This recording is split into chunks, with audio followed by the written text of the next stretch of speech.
Começa agora o Pode Prazer, podcast onde o prazer é permitido. Eu sou Manisha Gaia, terapeuta corporal biotantra, especializada em saúde da mulher. Eu sou Daniele Malini, psicoterapeuta corporal, mentora do projeto Biotantra e Traumas. Bom, bora lá dar continuidade nas nossas pautas que vem aí quebrando tabus? Ai, adoro quebrar tabu. Bora. Bom, a gente está aqui no mês da consciência negra, né? Onde a gente fala muito sobre a consciência negra. Estamos em novembro. É um mês que também tem outros feriados que fala sobre ancestralidade. Então, a gente achou muito importante trazer essa pauta, que tem um quê político muito relevante. E, afinal de contas, ninguém entende o quanto a sexualidade também está linkada, né, com esse processo social, de que a gente precisa sair da bolha e falar sobre tudo isso. E aí, a gente tem uma convidada muito especial, que é Mariana Janeiro. Bem-vinda.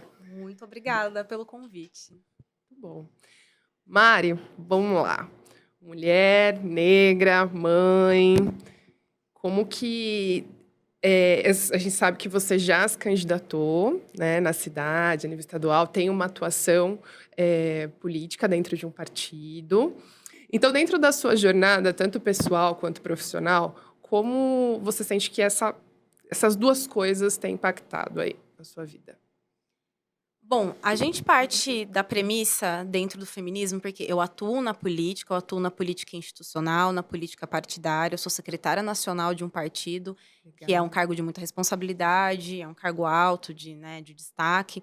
Mas, nessa minha atuação, eu parto muito da premissa do feminismo, que é que o pessoal é político. Então, dissociar essas duas coisas é quase impossível, né? Grande parte da minha atuação político-partidária, ela vem justamente pelo fato de eu ser uma mulher.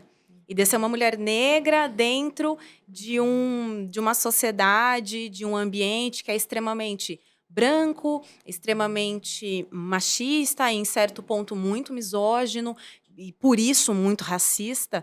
Então, dissociar essas coisas é praticamente impossível. Né? Porque eu tenho a atuação que eu tenho hoje por eu ser a pessoa que eu sou. Então, ela é, para mim, indissociável. E dentro da teoria feminista que eu sigo, que eu ajudo a formular junto com muitas outras mulheres, é indissociável. Perfeito. Então, como que essas duas coisas caminham? Elas caminham juntas, intrinsecamente juntas, né? E uma esfera da minha vida fortalece a outra. Eu costumo pensar dessa forma, eu acho que é isso. Perfeito. Bom, e você também tem um trabalho muito maravilhoso que, além de impactar ali o seu cotidiano, ainda impacta o cotidiano de muitas mulheres, que é a Rede Valentes, né? Que também provavelmente trabalha muitas questões da sexualidade ali dentro, com todo o trabalho social. Você pode apresentar um pouquinho a rede para o pessoal? A Rede Valentes, ela surgiu no final de 2018, eu havia sido candidata em 2018, nós fizemos uma campanha muito bacana. E o final dessa campanha foi o diagnóstico de que as mulheres não tinham um espaço de referência teórica e prática de direitos. Não tinha esse espaço para que os direitos fossem resguardados e um espaço que lutasse pela manutenção e pela ampliação desses direitos na região. E a gente falou, não tem espaço. Nós tínhamos muitos coletivos de mulheres, tínhamos alguns movimentos surgindo, mas um espaço propriamente não tinha. E foi dessa necessidade de ter um espaço, pela falta de dados que a gente tem sobre o que acontece com as mulheres na nossa cidade, na nossa região, que a gente decidiu, então, fundar a rede. Aí ela aconteceu, né, em 2019, a gente abriu a rede, só que só agora, em 2023, que a gente conseguiu formalizar a rede. Então, ela é uma OSC, uma organização da sociedade civil, com CNPJ, com sede. Então, a gente conseguiu, né, também trazer a sede para o centro da cidade, para ter um acesso mais facilitado, não só para as mulheres de Jundiaí, mas para as mulheres da região. E o nosso carro-chefe é o acolhimento psicológico e o aconselhamento jurídico. Então, gratuito, né? Porque, de fato, né, as mulheres chegam com muitas demandas passam direta ou indiretamente pela questão sexual, Uhum. né? Seja pela violação, seja pela retenção de algo. Então, às vezes, muitas vezes passa. Então, a gente tem um time de psicólogas e um time de advogadas para receber essas demandas, para aconselhar e para encaminhar. Meses atrás, a gente abriu um processo onde nós estamos oferecendo uma psicoterapia breve de 3 meses de acompanhamento gratuito. E a gente achou que ia ter uma demanda e nós tivemos mais de 100 inscritas Uau. em pouquíssimos dias. A gente teve que fechar, né? E agora estamos tendo que dar conta da demanda. Então, se você é psicóloga e quer fazer um trabalho voluntário, nós estamos precisando. E é isso, né? E muitos dos traumas que chegam até as meninas, até as psicólogas, passam muito pela questão sexual. Muito. Uau. E eu acho esse lugar que você traz de acolhimento, ele é o primordial para o ser humano se relembrar ser humano, certo? E esse lugar que você traz de força para essas mulheres, como você vê os impactos acontecendo de acolhimento e de reestruturação, pelo que você me fala aqui agora? Bom, a gente tem um processo na sociedade brasileira que, não só na sociedade brasileira, ao longo dos milênios, que é um processo contínuo de desumanização das mulheres. De desumanização e de criminalização das mulheres. Em todos os níveis que a gente pode trazer simbólicos e semióticos dessa palavra, né? E, mais profundamente, nós temos uma desumanização das pessoas negras em geral, especialmente no contexto brasileiro, né? Por todo o histórico nefasto que a gente tem com as pessoas negras. Então, quando essas mulheres buscam ajuda, elas, antes de buscarem ajuda, elas estão buscando alguém que as veja. Porque esse processo de desumanização das mulheres é um processo de não fazer com que as mulheres sejam vistas. Não é nem que as mulheres não são ouvidas, elas não são vistas, elas não são consideradas parte da sociedade. Não são humanizadas. E você não escuta quem não é humano.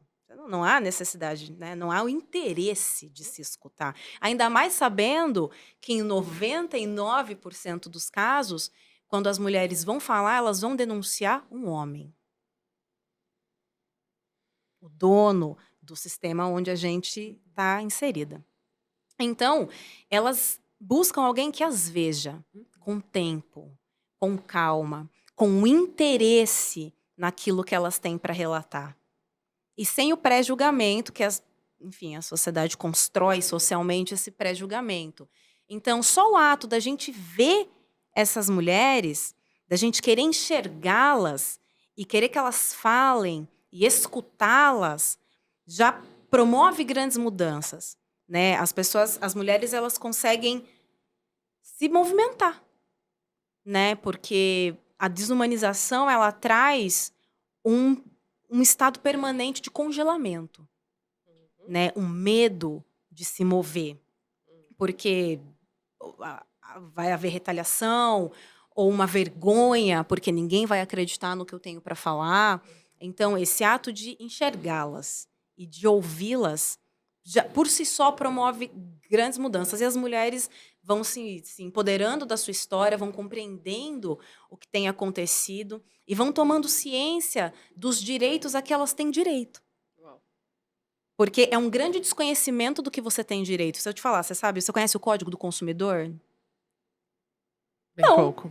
E o Código do Consumidor é uma coisa bem pequena de tudo que nós temos direito. Então, dentre esse campo vasto do que nós temos direito, as mulheres têm direitos específicos pela condição de mulher na sociedade. Que pouquíssima gente sabe. Concordo plenamente. Então, esse é o trabalho, de fazer com que as mulheres saibam dos direitos que elas têm direito. Perfeito. E é muito legal você falar sobre a escuta, porque aí a gente chega na pauta que eu realmente tive o maior prazer de te chamar aqui hoje, que é da questão da objetificação das mulheres e negras, que aí são duas coisas, então, aparentemente juntas, mas também a gente tem ali a gente vai aprofundar hoje, justamente pela data. Mas, a princípio, um objeto, ele não fala, né? Um objeto não se mexe. Um objeto, ele não tem opinião, não tem direitos, não tem nada. Então, a gente começa por aí. E aí, esse final de semana, até me preparando para hoje, né? Tava lendo, voltei um pouquinho na história ali, mulheres brasileiras, Mari Del Priore, como a Má sempre traz aqui para a roda. É muito lamentável já a própria colonização, como funcionou ali, em relação a que mulheres estavam aqui, já falando da mulher indígena, a gente até precisa trazer mulheres indígenas para cá, né? Das mulheres negras, que também, né, foram raptadas de lá, e também as mulheres brancas, europeias, enfim, que também tem uma história aí muito voltada à sexualidade, por exemplo, as mulheres que traíram seus parceiros lá, as mulheres endividadas, todas elas não vieram as mulheres maravilhosas e ricas no começo para colonizar, né? Então a gente tem ali um começo de excluídas, de violadas, e aí, é claro, infelizmente, no meio dessa trajetória, as brancas ali até tendo as suas escravas. Então também não somos totalmente vítimas, principalmente como mulheres brancas. E como você sente tudo isso, a gente começando agora a olhar diretamente, tanto para a objetificação das mulheres, quanto das mulheres negras. Começa a trazer isso para a gente, por favor. Bom, a objetificação, ela vem do entendimento do que é o patriarcado, né? O sistema patriarcal, que é uma pena até que tenha caído, a palavra tenha caído no senso comum, porque é uma coisa muito forte. O patriarcado, ele é o exercício do poder dos homens sobre qualquer outra pessoa que não seja homem. Então, são os homens que dominam as mulheres, são os homens que dominam as crianças, os adolescentes, e são homens que também não têm nenhuma deficiência, são homens brancos. Então, é o domínio do homem branco, pleno de suas capacidades, sobre qualquer outra pessoa que não esteja dentro deste contexto. É um sistema de dominação e, por isso, é um sistema de poder. Poder territorial, poder financeiro e poder emocional. É isso que é o patriarcado e é isso que sustenta boa parte, é o que sustentava boa parte das nossas relações e que sustenta até hoje, por exemplo, todo o sistema financeiro. É um sistema de homens que sustenta toda a política, que ainda é um sistema governado por homens. Por homens. Então, quando eu tenho uma boa parcela da população colocada nesse lugar de poder, que é quase um poder absoluto, todo o resto vira decorativo. Uou. Todo o resto é decorativo. Então, um exemplo muito prático da objetificação. Vamos voltar 10 anos atrás, nem isso. Propaganda de cerveja. Tinha sempre uma gostosa, esculturalmente esculpida, para apresentar uma cerveja. Porque quando a gente tem uma mulher daquela segurando uma cerveja, ou apresentando um carro, ou apresentando whatever, qualquer outra coisa, o intuito dela estar ali é atiçar o desejo do homem, porque se ele comprar aquele carro, se ele tomar aquela cerveja, ele automaticamente vai acessar aquela mulher. Ele vai comprar junto. Nem comprar, ele vai acessar. Porque quando a gente fala de comprar mulheres, nós estamos falando de um outro lugar. De um outro lugar. Aqui a gente está falando do livre acesso a. Naturalizado, né? Caraca. Zero consentimentos. Não, terrível. Do livre acesso a. Porque sou homem. É isso. É disso que se trata. Então, o movimento feminista aqui no Brasil, ao longo da última década, fez com que esse tipo de propaganda deixasse de existir. Você não vê mais esse tipo de propaganda. Meus filhos não vão ver essa propaganda na televisão. E eu falo a aqui do Deus. lugar de mãe de 2 meninos. Então, meus filhos não vão ver mais esse tipo de propaganda. E isso é um esforço contínuo de mais de uma década do movimento de mulheres. Então, objetificar é você colocar uma pessoa que tem sentimentos, que tem uma vida, que tem desejos, que tem traumas no lugar de coisa. Uhum. E com essa coisa, eu posso fazer o que eu quiser. Eu posso entrar e sair a hora que eu quiser. Eu posso colocar no lugar que eu quiser. Eu posso vestir do jeito que eu achar mais adequado. Uhum. Então, aquela coisa de mulher não pode usar roupa muito curta, não pode usar roupa muito decotada, não sei o que, não sei o que lá. É um código colocado pelo sistema patriarcal em onde cada mulher pode usar o tipo de determinada indumentária. Esse é o tamanho do sistema de poder. Então, não é uma coisa de etiqueta. Eu fiz aula de etiqueta. Então, assim, muito diferente do que é etiqueta é você remodelar toda uma parcela da sociedade, que são as mulheres, aquilo que se imagina que elas devam se adequar. Isso é objetificar. E tem limites mais fundos. Mas... É interessante você trazendo, porque bem recentemente, né, eu estava com um cliente onde ele foi para uma feira de trabalho, ficou uns dias nessa feira, e era uma feira, acho que bem aleatória, nada a ver com estética, com beleza, com nada. E ele estava numa crise danada, porque ele falou, eu vi, tinha umas mulheres maravilhosas no stand, e eu não quero objetificar as mulheres, mas eu fiquei extremamente excitado e eufórico, porque ele já estava num histórico complicado de vidas, em relação à sexualidade dele, e ele se sentiu muito culpado por justamente estar desejando aquilo. E aí foi um trabalho de primeiro sentar com ele e falar, olha, elas estão lá exatamente para isso. Ele correspondeu exatamente ao estímulo que foi entregue a ele. Elas estão exatamente para isso. E aí parar para pensar que isso acontece de maneiras muito subliminares ainda, e a gente ainda está naturalizando. E eu quero fazer uma pergunta para você que está nesse lugar, e eu acho que eu não consigo alcançar, porque eu não sinto isso na minha pele. A objetificação com a mulher negra é maior? E como é? Conta um pouquinho, já que a gente está nesse lugar. Ela é muito maior e varia do tom de pele. Vou explicar. Tá. Hoje, eu tenho uma vida e uma posição muito confortável. Eu tenho um relacionamento estável há mais de 4 anos com um homem branco. É um relacionamento interracial. A gente mora junto há muito tempo, então é um relacionamento onde eu sou amplamente respeitada, amada. Então, assim, eu sou a exceção que confirma a regra. Né? Então, a gente tem que partir desse ponto. A objetificação da mulher negra, mais precisamente, a gente remonta ao tempo do Brasil colônia, onde as mulheres negras vieram raptadas, né, do continente africano para o Brasil, e aqui elas serviam aos seus senhores. Então, os negros e negras já vinham na condição de coisa.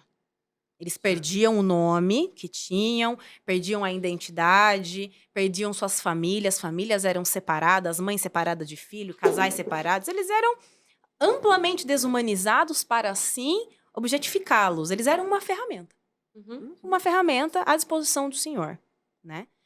E as mulheres, elas também tinham uma outra função, que era servir sexualmente aos senhores, aos capatazes, aos capitães do mato, a quem quisesse e a quem o Senhor permitisse. Ou às vezes não, às vezes o Senhor nem ficava sabendo.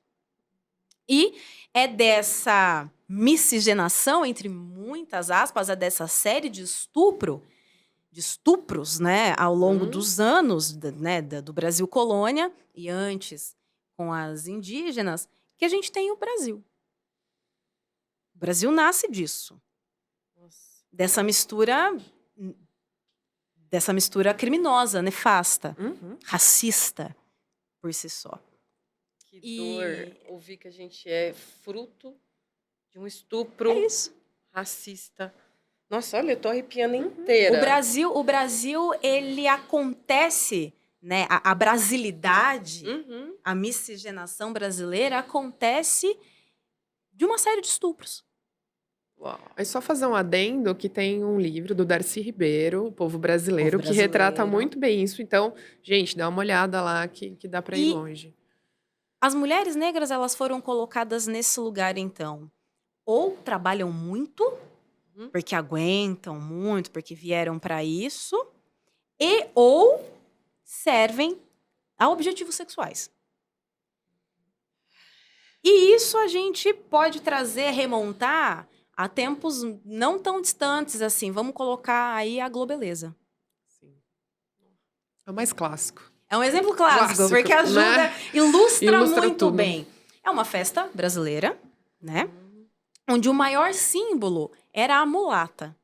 E o que é a mulata? Esse termo é erradíssimo. O que é o mulato? O mulato é a mistura de um branco com um negro, sendo que esse branco provavelmente o senhor, e essa negra provavelmente escrava, e o mulato era o filho bastardo.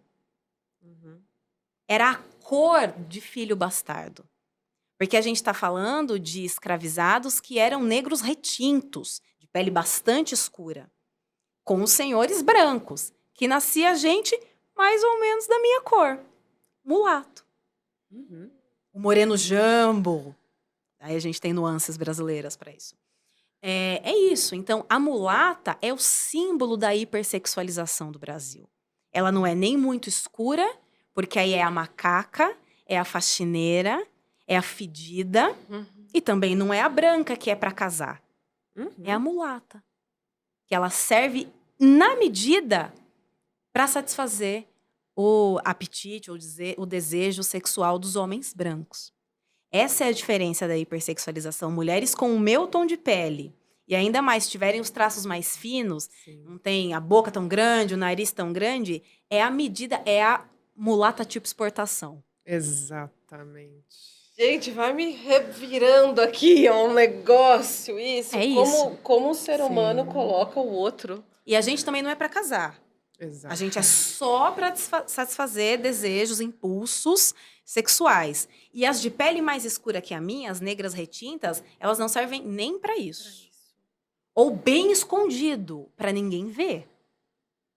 Ao passo que as brancas, elas têm o direito de se casar, de constituir família, e não menos por isso, o IBGE, há 10 anos atrás, um pouco menos, fez uma pesquisa que mostra que as mulheres negras são as mulheres que mais têm filhos, mas que as menos se casam. Você falando me lembra outra literatura clássica no ensino médio, que é o Curtiço, ali, de Aloysio Azevedo.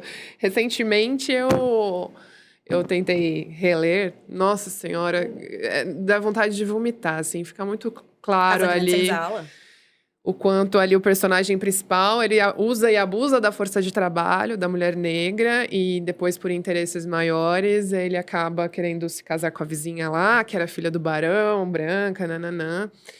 E ali ele denuncia um pouco, ou denuncia, ou sei lá, né, pro tempo. Veja bem. Veja bem, naturaliza a Você- situação. E você falando me traz esse lugar de que me falavam, mas é só literatura. É só literatura. Não tem um pingo de Não, proximidade. e aí, Toda tipo, arte produzida é um retrato é um do retrato. espaço, tempo e sociedade em que ela é produzida. E outra coisa que me passa pela cabeça também, falando de sociedade, quando você fala que os homens também, os homens negros são sexualizados, me lembra das tais fazendas, né? De reprodução, onde eles enfim, dá tão... Pode contar um pouquinho pra gente sobre isso? Então, os homens negros, né? Não vou nem remontar tanto tempo assim, porque Tá. too heavy, né? Mas os homens negros, eles sofrem também um processo de hipersexualização. Porque quem nunca ouviu que homem negro tem um pau muito grande? Pode falar isso? Pode, fica à Pode, vontade, sem adoro. corte. Sem corte. Isso a gente não corta nunca. Então, quem nunca ouviu isso, né? E, ao mesmo tempo em que, né, nos séculos passados, as mulheres brancas ficavam muito curiosas, Uhum.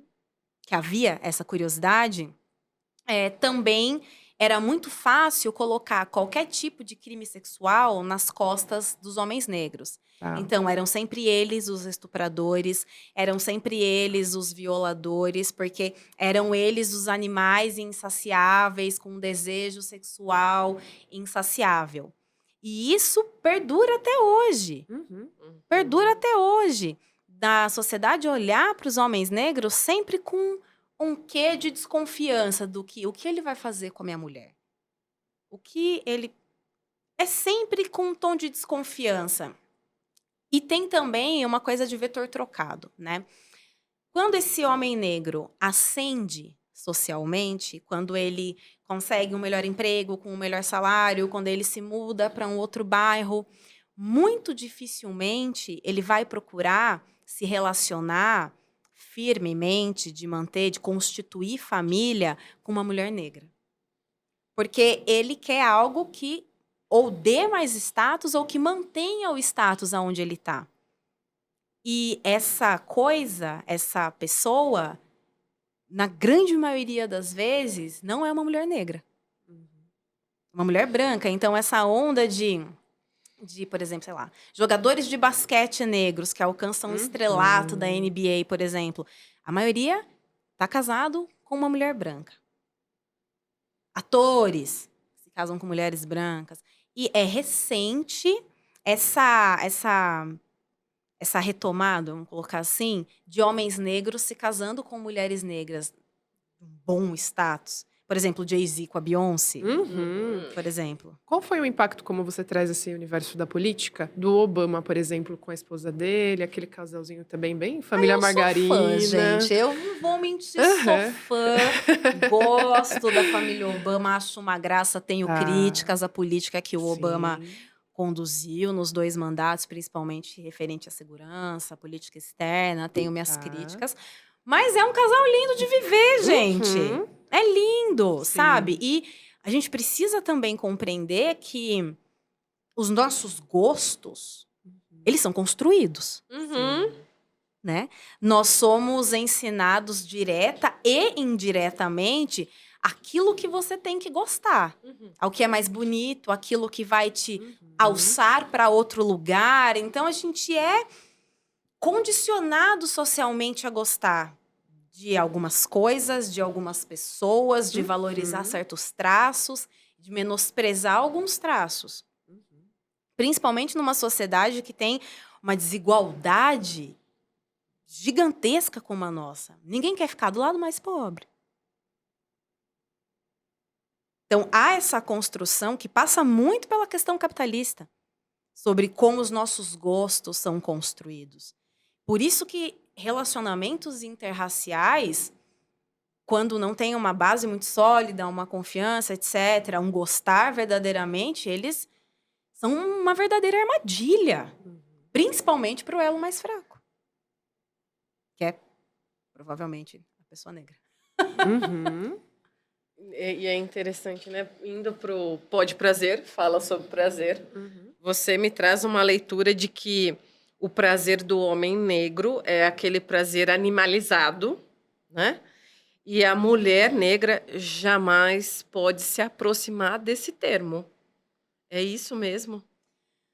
A mulher negra, ninguém se importa se ela sente prazer ou não. Ai, como dói ouvir isso, gente. Pelo amor de Deus. É verdade, ninguém se importa, porque ela está lá na condição para servir. No imaginário coletivo da sociedade, ela está lá numa condição de servir. Pouco importa se ela tem prazer ou não, né? Pouco importa, mas tem aquele estigma da mulher fogosa, né? Que faz, que acontece, que provoca. A teaser, né? A que provoca, a provocadora. Tem esse estigma. Mas ninguém está interessado se ela tem prazer ou não, se ela vai se satisfazer ou não. Porque o objetivo no consciente coletivo da sociedade é outro. Ela está ali para cumprir um papel de servir sexualmente. E o homem negro também. Dele ter essa coisa animalesca, etc. Mas o final é o quê? É satisfazer a curiosidade da mulher branca. Aqui estou falando dentro de um contexto bem hétero. Né? Existem outras nuances, né? Mas é bem... dentro de um contexto bem hétero, cisnormativo, é disso que se trata. É absurdamente, assim... Para mim, isso é visceral, sabe? Eu digo que a minha vida só se dá hoje porque eu tive a compaixão de uma mulher negra que me amamentou. E era interessante que desde criança, assim, eu tinha um fascínio pelas pessoas negras. Eu só tinha amigos, eu só me relacionava e um dia a minha mãe, com seu preconceito, disse: ai, não aguenta essa menina, né? Toda hora tá com um negro, né? E aí um dia meu pai solta a pérola, que eu não sabia, né? Ainda criança escuto. É claro, ela só tá aqui devido a uma mulher dessa cor que a salvou, né? Então, aquele momento, assim, foi mágico para mim. Eu falei, caramba! Então, eu vou ouvindo tudo isso, assim, vai me remontando internamente, porque eu digo que a minha vida tem uma simbologia muito grande e uma reverência muito grande a essas pessoas. E me emociona aqui até agora. E muitas vidas como a sua foram salvas, porque a ama de leite é um processo histórico no Brasil. As mulheres brancas achavam que amamentar era nojento. Não era uma questão de não consigo, de whatever, né? Era uma questão de nojo, porque era algo altamente sexualizado demais para as mulheres brancas, que relegavam isso às mucamas que estavam na casa, as mucamas eram as negras que ficavam dentro da casa grande. E algumas dessas mucamas, então, tinham a função de amamentar o filho da senhora, né? E isso é um processo histórico no Brasil colônia. E está muito presente ainda, né? Então, olha Muito. como a sexualidade da mulher, né, em todas as etnias, ela está fragmentada quando você me traz isso. Aquela é para o sexo, não é para o amor, aquela é para o amor, não sei o quê, aquela é para servir, mas...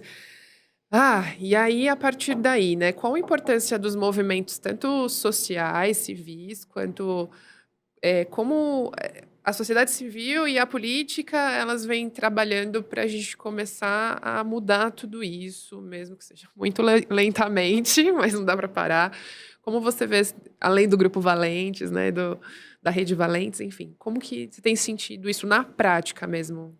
Bom, eu acho que o movimento de mulheres como um todo é muito importante para pautar questões que os homens não veem.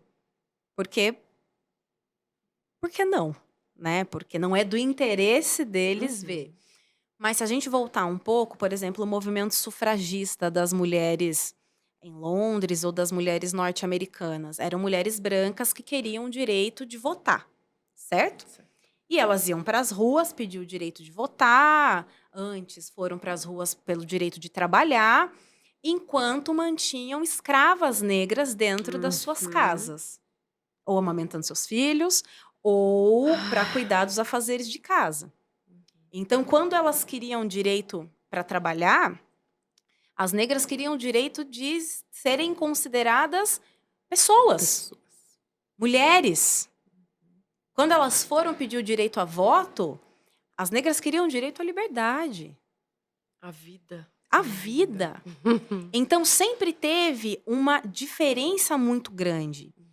E então, o movimento negro, de mulheres negras, ele põe uma pauta anterior, que é a existência. É a existência. Então, hoje, né, na atualidade, quando o movimento feminista e o movimento negro, o movimento de mulheres negras caminham junto, a gente vai ter pontos de convergência, mas haverão pontos em que a gente não vai convergir. E, recentemente, eu fiz um vídeo para as minhas redes sociais que era pelo fim do feminismo branco. E óbvio que o título é para causar impacto, que a gente aprende alguma coisa ou outra na faculdade, mas é pelo fim da hegemonia branca no feminismo. Que coloca outras pautas que, por exemplo, o movimento de mulheres diverge do movimento feminista negro em muitas pautas, como, por exemplo, segurança pública. Como a gente tem que tratar a questão do encarceramento em massa. Então, nós temos divergências profundas em como a gente lida com algumas coisas. E isso tem que ser exposto. E essa é a necessidade dos movimentos e da política, dessas manifestações da sociedade se colocarem no cotidiano, porque a gente só vai avançar no confronto de ideias. A gente só vai avançar se a gente parar, nem precisa parar muito tempo, mas a gente parar para se ouvir, para a gente entender o contexto onde a gente está inserido. Então, é muito importante os movimentos em movimento, os partidos entendendo os movimentos, chamando os movimentos, os governos chamando os movimentos para dialogar. Hoje a gente tem o governo do presidente Lula, a gente retomou o Conselhão, retomou o processo de conferência municipal, conferências estaduais, para as conferências nacionais, para que a gente escute a sociedade, para que a gente escute os movimentos do que está acontecendo lá na ponta, na base, na vida real. Então, é de extrema importância que a gente, por mais duro que seja, para que a gente se mantenha em movimento. Exato. É importantíssimo para que a gente se mantenha em movimento. E aí você falando me lembra muito de começar em todos os... Começar não, ter esse movimento em todos os aspectos. Então, por exemplo, como a Dani é doula, e eu sei que você também tem um trabalho como doula, né? De entender essas diferenças desde o nascimento, né? Das violências dentro dos hospitais, na hora que uma mulher negra pare versus uma mulher branca. Então, em diversos momentos da sociedade, existe o desafio de ser mulher, e ser mulher branca e ser negra é diferente. Quando vocês conseguem expor isso, que nem essa sua sensação de indigestão, e que também é a minha, do quanto a gente está aqui alienada, né, nos nossos privilégios, na nossa bolha. E aí causa essa digestão, a gente, meu Deus, é engolida pela culpa, mas peraí, como eu posso colaborar? Como eu posso ser útil? Ou a partir dos meus privilégios, o que eu posso fazer, né? A culpa não leva a gente a lugar nenhum. Né? Isso acho que é um ponto pacífico. A culpa não nos move a nada. O que nos move é a responsabilidade. Né? E há muitos anos atrás eu falei para uma amiga, e ela guarda essa frase até hoje. Eu falei, gata, consciência dói. Dói porque ou nos obriga a ser omissos, não sei e não farei nada. Ou dói pela omissão, ou dói pela ação. Porque você tem que tomar uma posição ante aquilo que você acabou de saber, né? E quando a gente fala de questão racial, muita gente fala, olha, mas não tem nada a ver com isso, nunca escravizei ninguém, né? Essa pica não é minha, né? Que é isso? Não existe mais. Não existe mais. O problema é do racismo estrutural. Ok, há o racismo estrutural, mas quando a gente fala que o problema é do racismo estrutural, o problema está na estrutura, logo a estrutura não é nada, então o problema não está com ninguém. Exato. Né? O problema é que nós somos herdeiros das escolhas dos nossos antepassados, ou pela falta de opção que eles tiveram. Então a gente tem uma responsabilidade ancestral em ou finalizar o ciclo de sofrimento e de dar continuidade a uma luta que não é nossa. A gente aqui é mera porta-voz daquilo que a gente faz. A gente só pode correr porque teve gente que andou, teve gente que abriu o caminho antes. Então, reconhecer que a gente está numa condição de porta-voz e reconhecer a nossa insignificância frente ao que a coisa toda é muito importante para a gente não se achar muito importante, né? Nessa coisa toda. Então, quando as pessoas perguntam o que eu posso fazer? Primeiro é ter muita tranquilidade, quando for possível, né? E reconhecer que há, sim, uma grande parcela da sociedade, são as pessoas brancas, que desfrutam de privilégios estruturais.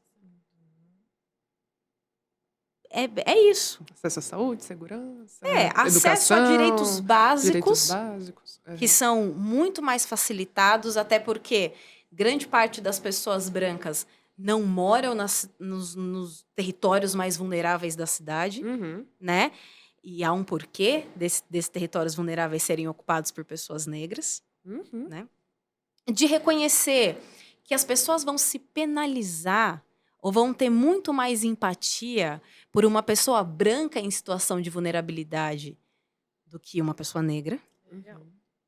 De reconhecer que os seus antepassados, os seus familiares tiveram muito mais oportunidades, que os coloca hoje numa situação mais confortável ou de ter mais ferramentas para sair de uma situação ruim do que as pessoas negras. E reconhecer isso já é meio caminho andado. Já é meio caminho andado, porque reconhecer isso é entender que cotas é um sistema necessário até não sei quando, para que a gente comece a reparar a injustiça e que a sociedade brasileira tem uma dívida, sim, histórica com a população negra, porque só se ergueu a sangue, suor e lágrima dessa gente. Exato. Só que, para a gente reconhecer isso, há um problema aqui, né, anterior, que é o do reconhecimento. E a outra coisa é se engajar. Óbvio que vocês não serão protagonistas de um movimento de mulheres negras, né? Isso não existe. Mas os corpos de vocês acessam lugares que os corpos das mulheres negras não acessam. E eu sou uma exceção que confirma a regra. Eu ocupo um lugar praticamente inacessível. Que aí eu tenho a obrigação ancestral de fazer com que o povo avance.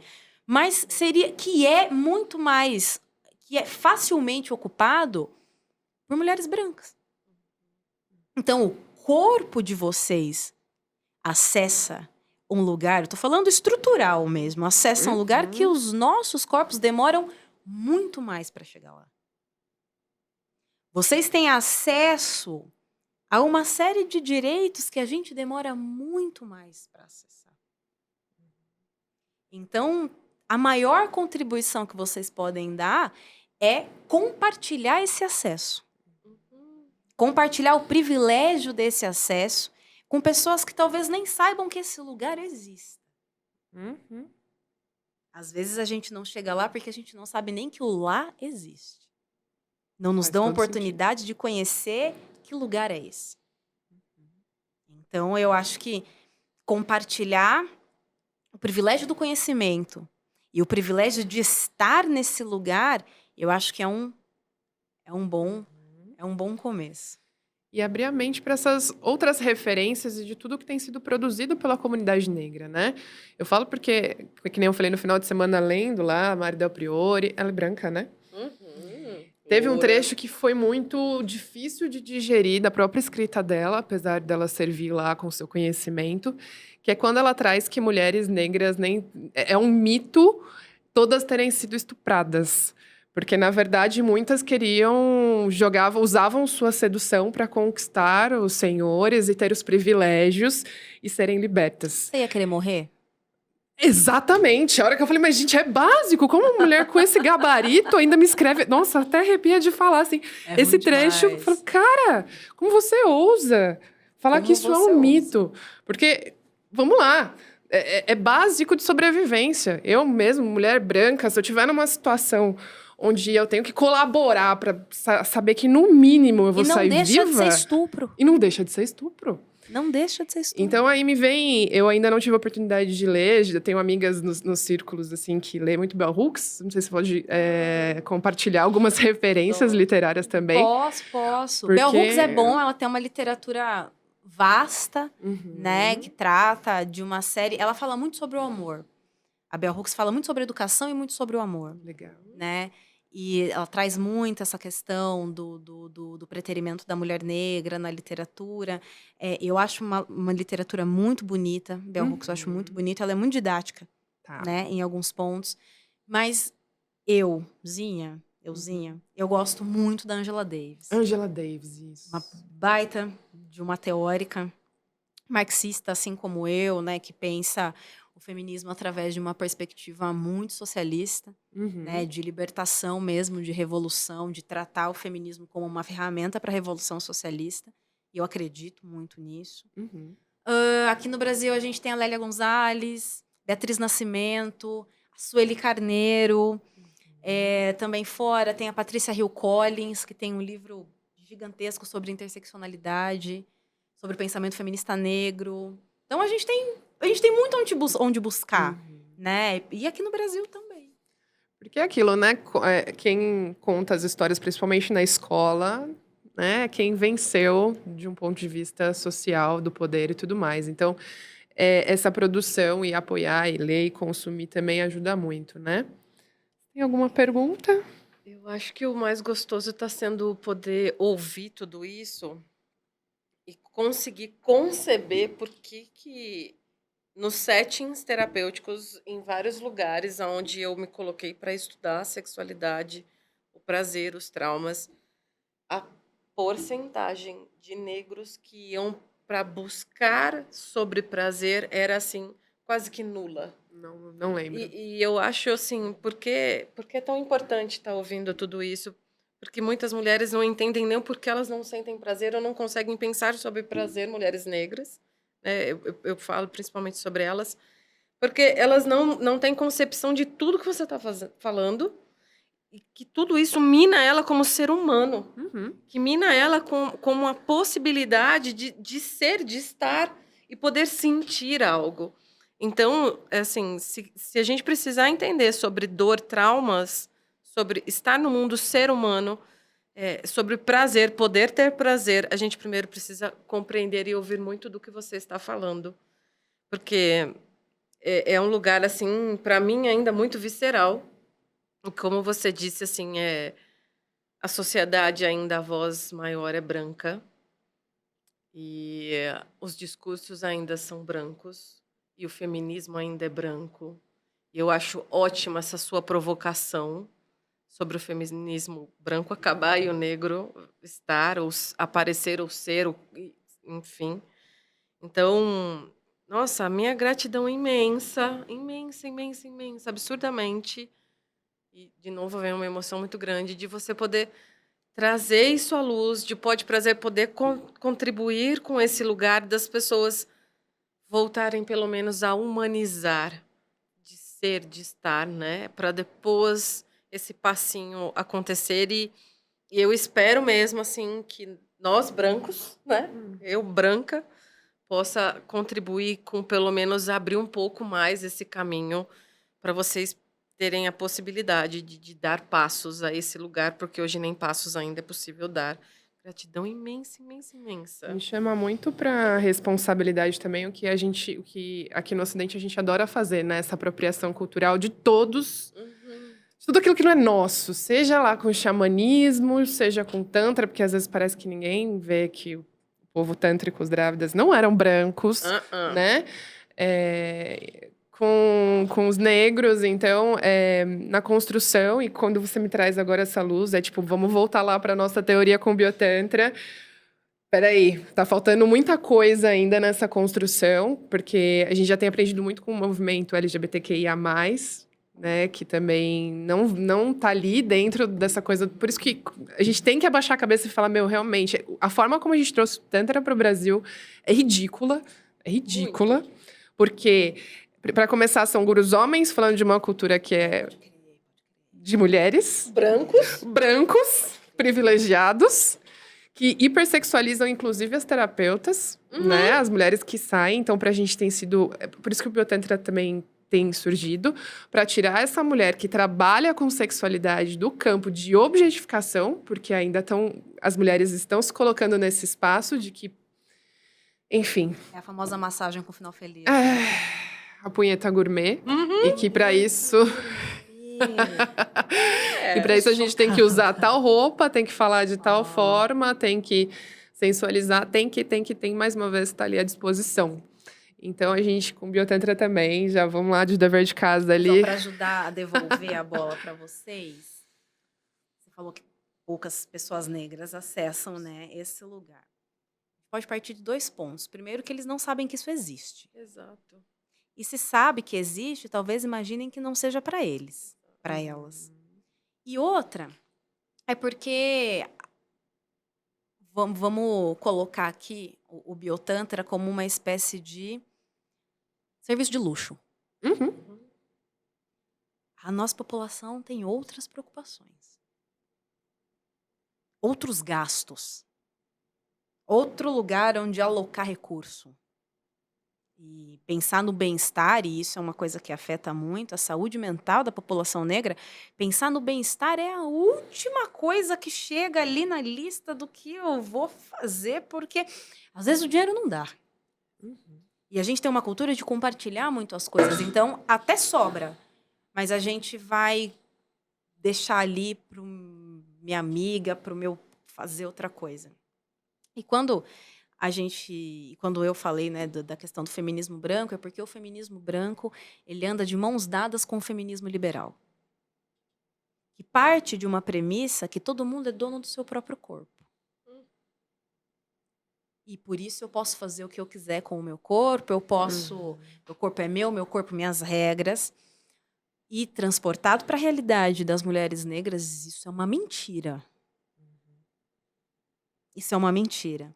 E há uma associação entre os corpos, que o feminismo branco liberal, por assim se entender, ele caminha só junto de mulheres brancas que têm aí um certo entendimento entre elas do seu poder aquisitivo também. Ele é um feminismo excludente por concepção. Ele não quer revolucionar nada. Ele quer manter as coisas exatamente como estão, que é uma brecha aqui, brecha ali, para vender um serviço aqui, para vender uma necessidade aqui, para vender um batom, para vender uma camiseta, para fazer uma coleção de roupa em algum lugar, mas mantendo todo mundo aonde a gente exatamente está aqui nesse lugar agora. Ele não é um feminismo que pensa em subverter a ordem ou em equiparar as coisas. Ele quer um feminismo por mais direitos. A gente não quer mais direitos. A gente quer um outro sistema de direitos. Porque mais direitos é a gente ainda estar submetidas ao poder do patriarcado. E para o feminismo liberal, o patriarcado funciona. Porque o patriarcado é lucrativo. E não é isso que a gente quer. É uma revolução radical, não é apenas uma mudancinha, né? Uma adaptação. Vamos ali. Uma migalha aqui. Olha, eu consegui mais isso. Então, tem muita coisa para fazer, né? Desejo muita saúde mental. Obrigada. Pra senhora. Exato, porque ainda mais em Jundiaí, a gente entende, né? O estado da nossa Câmara, né? E tudo mais. Então, fica aí, né? A nossa indigestão, e que bom, porque do mesmo jeito que a gente causa indigestão em vocês, né? Quando o assunto é tabu, é realmente pra quebrar. Quem não dá indigesta os indigestos? Exato. Então, muito grata mesmo, né? Se for possível, conte com a gente, né? E tem mais alguma palavrinha aí? Tá tudo bem? Menina! Peraí, que eu já tô ligando pra terapeuta agora. Você não tá entendendo? Muito bom. Então, esse foi o Pode Prazer, podcast onde o prazer é permitido. Eu sou a Manisha Gaia. E eu sou a Daniele Malini. Quer deixar uma última palavra? Um beijo, um contato? Não, gente, só dizer que a Rede Valentes precisa muito da contribuição e da ajuda de quem puder ajudar, de quem puder contribuir, de quem achar que esse projeto faz sentido. Perfeito. A gente aceita doações financeiras, doações de mantimentos, doação de produto de limpeza, tanto para casa como para a gente fazer, né, repassar Legal. a doação. E a gente também está numa fase que nós estamos aceitando o desenvolvimento de projetos que possam usar o espaço da casa para atender as mulheres que nos procuram, as mulheres ali do entorno da casa. Então, se alguém tem um projeto interessante para atender especificamente mulheres em caráter voluntário, porque a gente não permite que nada seja cobrado dentro da casa, nós estamos à disposição. E é isso, que a gente espera que a rede prospere bastante. E é isso. Muito grata. Então, a gente vai deixar aqui na legenda, né? Curtam, compartilhem, acessem lá o Instagram da rede, né? Façam as colaborações, programação também. Tá bem agitado, gostosa, né? Muito bom. Então, gratidão. Gratidão.